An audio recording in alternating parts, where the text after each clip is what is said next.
भूलना इंसान की फितरत है, ऐसा सोचकर अक्सर हम बहुत सारी चीजों को भूलते रहते हैं। जैसे शॉप पर पहुंचकर हमें याद आता है कि शॉपिंग लिस्ट तो घर पर ही रह गई। बच्चों की फीस की लास्ट डेट भूल जाते हैं, बिल जमा कराने की आखिरी दिनांक भूल जाते हैं।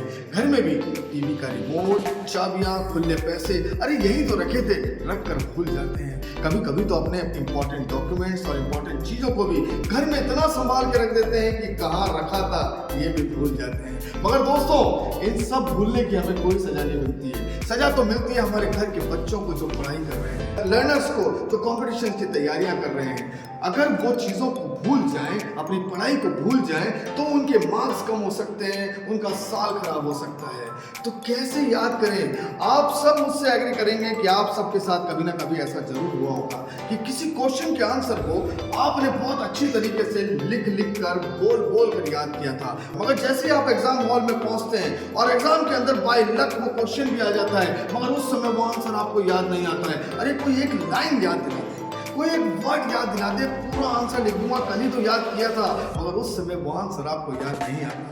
मगर हद तो तब होती है दोस्तों, जब वही नालायक आंसर आपको एग्जाम हॉल से बाहर निकलते ही याद आ जाता है। अरे यार ये लिखना था, मगर कभी आपने सोचा है कि वो आंसर उस समय आपको क्यों याद नहीं आया?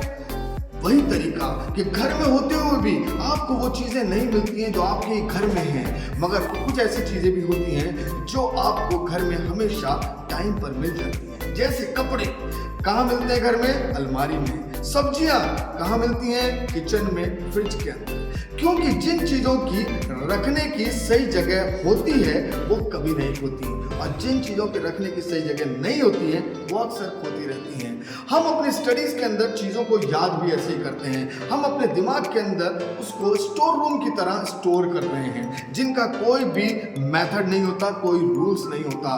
कहीं भी किसी भी जगह चीज को रख दें, अगर हम उसे सही जगह पर रखना सीख जाएं तो वो हमें सही समय पर याद भी आ जाएंगी। और वही तरीका हमें अपने याद करने में सीखना है। क्या कोई ऐसे तरीके होते हैं? हाँ होते हैं दोस्तों। सर कैसे मालूम? क्योंकि बहुत समय से तो हमारे दादा पापा और सबके टाइम से हम एक ही तरीका यूज करते आ रहे हैं। बिल्कुल वही तरीका ना, बार बार लिख कर और बार बार बोल कर।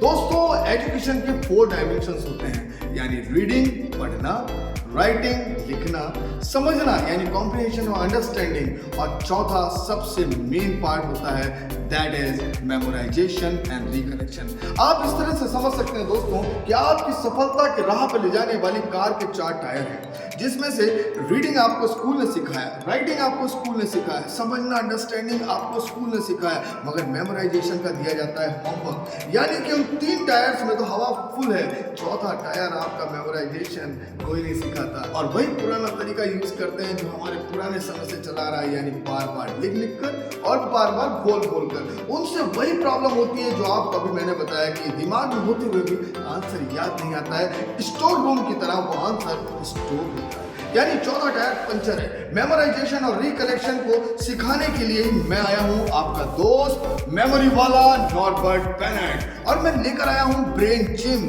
जहां मैं आपके दिमाग को दूंगा पावर, आपके दिमाग की पावर को बढ़ाऊंगा। दोस्तों, आपको बता दूं कि आप अभी तक अपने दिमाग का सिर्फ 5% यूज कर पा रहे हैं। अगर आप ब्रेन जिम के साथ अपने दिमाग की पावर को बढ़ाएंगे तो आप 100% अपने ब्रेन को यूज कर पाएंगे। तो अभी मेरे चैनल को सब्सक्राइब करें, और मैं रोज आपको सिखाऊंगा नए नए मेथड, नई नई टेक्निक निमोनिक साइंस की। दोस्तों, मैं आप सबको बता दूं 240 मेथड्स निमोनिक साइंस ने याद करने के तैयार कर रखे हैं। हमारे इंडिया के अंदर 20 मेथड्स आए हैं, जिनके थ्रू इंडियन एजुकेशन बहुत इजी हो सकती है, कंपटीशन की तैयारी पूरी हो सकती है। और वही मेथड मैं आप सबको सिखाने आ रहा हूँ मेमोरी वाला ब्रेन जिम के अंदर। तो प्लीज मेरे चैनल को सब्सक्राइब करें।